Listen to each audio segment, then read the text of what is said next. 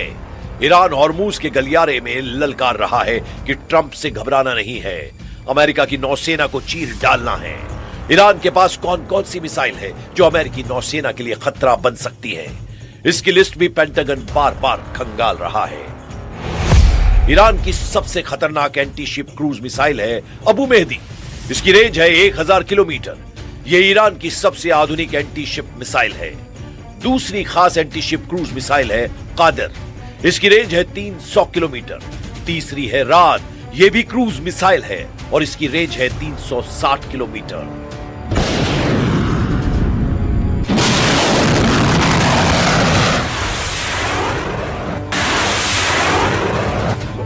इन मिसाइलों के साथ ईरान की नौसेना लगातार युद्धाभ्यास करती रही है। इन मिसाइलों को जंगी जहाजों से लॉन्च किया जाता है। साथ में इन मिसाइलों की बैटरी या कहे कि लॉन्च करने वाला सिस्टम समुद्र के किनारे भी तैनात किया गया है, वहीं से ये मिसाइल लॉन्च की जाती है। इसके अलावा ईरान की कुछ ऐसी एंटी शिप मिसाइल भी हैं जिनको ईरान ने मोबाइल लॉन्च पैड दे दिया है और इन्हें समंदर में तेज रफ्तार से चलने वाली फास्ट बोट से लॉन्च किया जा सकता है।